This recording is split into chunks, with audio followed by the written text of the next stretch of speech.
I'm Kevin McCormick of Kiplinger's, and I'm here with Janet Bodnar, the editor of Kiplinger's Personal Finance magazine, to talk about the latest debt crisis. No, not the domestic foreclosure disaster or the European sovereign debt calamity. I'm talking about student loans. Janet, we just learned that students and college graduates are now carrying more debt than Americans owe on all their credit cards. $1 trillion. What's going on? Scary, isn't it? And it's been growing over the years as college costs soar and more kids go to more and more expensive schools.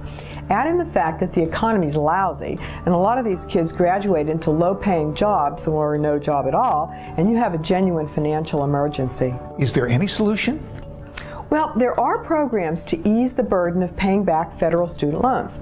Now, the basic plan calls for 120 equal payments over 10 years, but another plan lets you start with smaller payments and gradually increase what you pay as your income presumably rises. Well, what about tying payments to what you actually earn? There's a lot of interest in that. Sure, that's the latest helping hand being offered by Washington, setting payments at a percentage of your disposable income.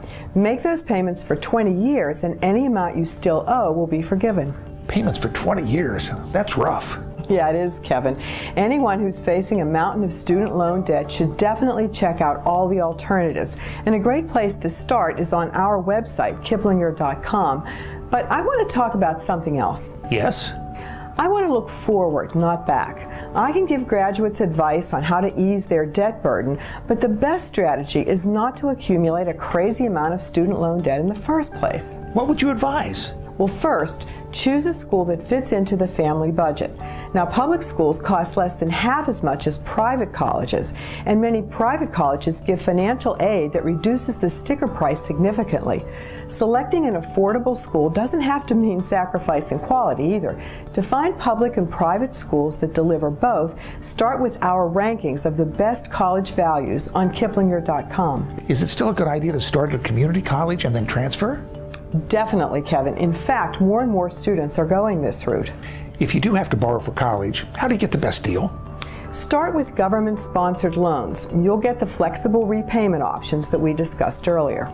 Janet, what's the best advice you'd give students and their families when they're borrowing for college?